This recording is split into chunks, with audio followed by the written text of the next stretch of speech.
the last 2 years, AEW has shown itself to be a formidable force, signing several who are former WWE talent. Though there have been some who have turned down AEW in favor of WWE, this is Wrestling Up, and here are WWE stars who turned down AEW. Before we get into the rest of the video, make sure you subscribe to Wrestling Hub and turn on all notifications to stay up to date with everything in the world of pro wrestling.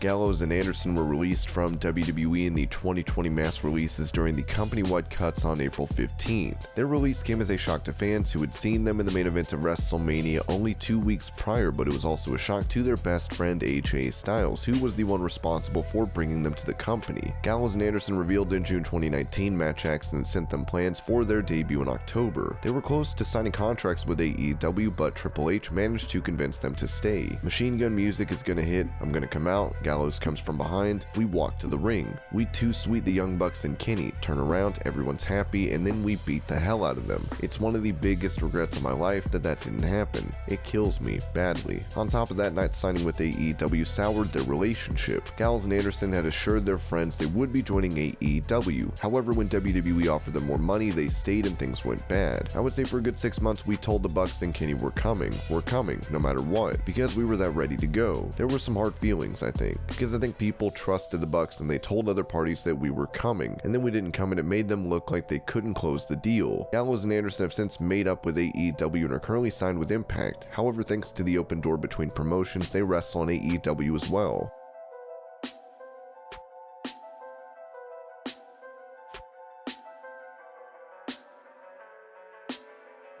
CM Punk is now an important part of AEW. In fact, he could be one of the biggest signings for the company since they first launched. Punk is happy now in the company and is a regular for them, wrestling the likes of Darby Allin and other young stars, helping to elevate anyone that he's coming in contact with. While he is yet to wrestle Kenny Omega or any of the other top names in the company, it's safe to say that Punk has already had somewhat of an impact in AEW. However, it turns out that Punk nearly didn't sign. While fans were waiting for him to return at the first All Out, it didn't happen. Instead, he sat down in an interview with StarCast, and he talked about how he got messages from Cody Rhodes and other AEW officials. The last thing I got a text from Cody, and again, I almost don't even know how to reply to them sometimes, because if I reply, they do interviews and are like, oh yeah, just talk to Punk. I'm kinda damned if I do, damned if I don't. I always think if somebody wants to do business with me, they can come talk to me. Texting offers isn't really a way to do good business, at least. Punk would instead sign with WWE, well, at least WWE on Fox, and work with them as a backstage analyst with Renee Young on their WWE Backstage show. It was his first appearance in wrestling in a long time, and it was something that the fans had been waiting for. In fact, the offer that Punk had received from AEW was a big money one, and he apparently even ended up talking to Tony Khan. He refused the offer, which Bryan Alvarez said was worth a lot of money. In an interview soon after Punk's appearance, Chris Jericho commented on Punk turning down AEW for WWE. He criticized Punk's appearance on WWE Backstage and said that he was disappointed. It was just a matter of time. I think he came back with more of a sigh than a scream. It seems kind of funny that he came back on a show that drew 150,000 viewers where it could have been 5 million. But if it's part of the process to slowly wean him into the wrestling business, then good. WWE sure needs him. You need stars in the business. Good for him for coming back.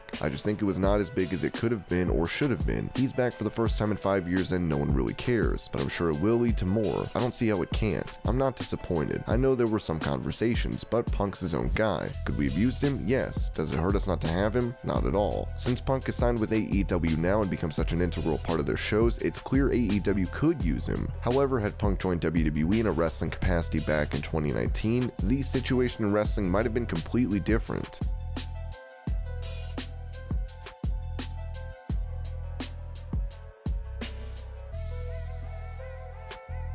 Ben Carter is the only one on this list to have wrestled in an AEW ring before turning down WWE. Carter was working with Lee Johnson in a match that gained the attention of important figures in the industry. He went on to have another match against Scorpio Sky. However, he didn't see his future in AEW and signed with WWE, with him now on NXT UK. Just thought I'd clear something up real quick. I had an offer from WWE before I appeared anywhere else, not after. Thank you for coming to my TED Talk. Carter revealed he had an offer from WWE before appearing for AEW and decided on WWE after.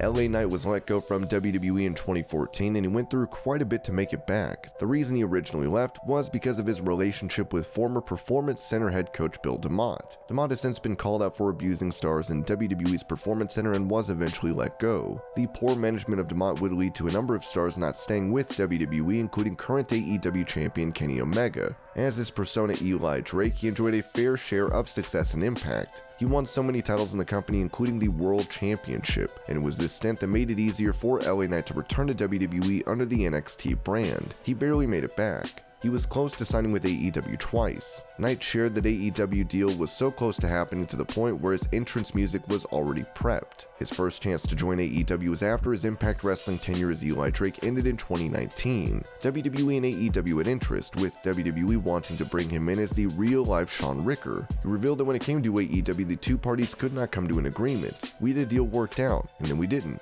And then we did again, and then we didn't. We just couldn't come to terms with everything. Then I spoke with Joey Mercury at Ring of Honor, and that happened just before talking to Lagana and Billy Corgan at NWA. At that point, I was just weighing my options and seeing what was what. He passed over those deals and signed with Billy Corgan's NWA. It was only after this NWA stint that he made his way back to NXT and took on the moniker of LA Knight.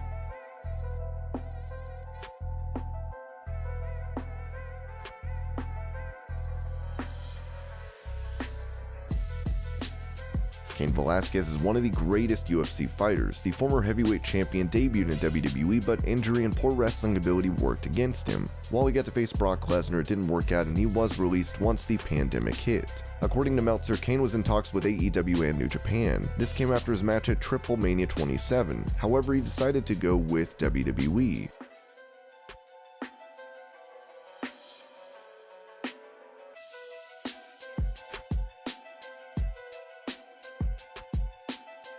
Edge was given a golden opportunity to join AEW, but the WWE Hall of Famer decided to decline. Still, AEW had a big role in getting the 11-time world champion back in the ring. It was clear Edge wanted to compete in a WWE ring again, but it was shot down by Vince. It was only after he heard rumors about AEW approaching Edge that he did a 180, and had the Ultimate Opportunist cleared by a WWE doctor. Edge had actually already been cleared by other independent doctors, but Vince still ruled out a return. Edge revealed he received an offer from AEW and talked to Vince about it, which led to him being signed after 9 years away from wrestling, so some discussions were had. The one thing I told them through all of this is, when you give me your offer, I need to talk to Vince. He's done right by me my entire career. He gave me my chance. He gave me my shot. Trusted me to be able to pull off a lot of things, to be able to help pull the cart, to be a pillar for his shows, to be counted on as one of his generals. That goes a long way with me. Edge was offered a 3-year, $3 million a year deal, which he could not refuse.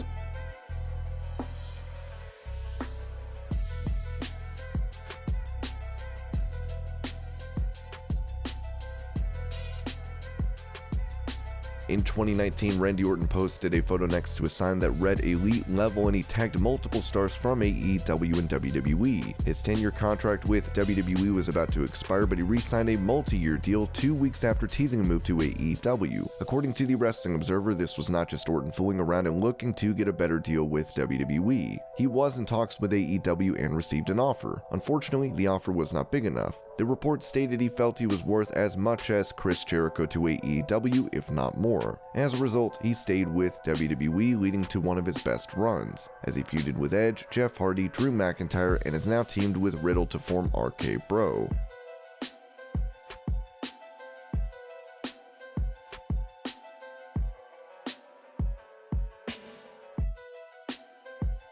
In the middle of 2020, reportedly Rey Mysterio was working with WWE without a contract. Mysterio was even written off TV for a few months due to having his eye extracted against Seth Rollins. Meltzer reported Mysterio was being paid per appearance by the company. AEW star Cody Rhodes was praising Mysterio lavishly at this time, calling him the greatest luchador. Meltzer revealed Mysterio turned down a huge offer from AEW before he signed a new contract with WWE. The offer from AEW was for a big money contract, and that forced WWE to relax their stances of no raises during the pandemic, increasing Rey's pay. With Dominic also signed to WWE, the choice was a simple one for Rey. That's a feather in the cap too. I don't want to say they owe him, because they don't owe anyone anything, but Rey had no contract. Rey could have walked in AEW in the middle of this program. He wasn't going to do it because he's Rey, and he told him he wouldn't, and no matter what he wouldn't. But the point is that legally, he could have. I know that loyalty to Vince is a one-way street. You have to be loyal to him, and he doesn't have to be loyal to you. But there is something to that right now, but he'll probably forget it at some point too, down the line.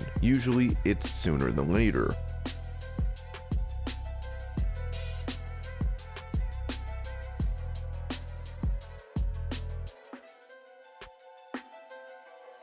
While Kurt Angle is no longer a WWE superstar, the Hall of Famer refused to work with other companies following his retirement, telling Fightful he was offered a run with AEW. Still, he felt he could no longer compete at the level he wanted and turned it down. He went on to say that he received an offer from Impact, which would be for one match, but he turned that down as well. AEW continued to offer him positions, but Kurt turned them down. He has since teased a return to wrestling. Yes, they offered me a couple of different contracts. I turned it down for personal reasons, but Tony Khan's been really nice to me, very generous, and I really appreciate his interest in having me there, but at this particular time I can't. The first offer, they wanted me to have many matches. The next offer I think was 3 matches, and then one was just an on-camera personality, no wrestling.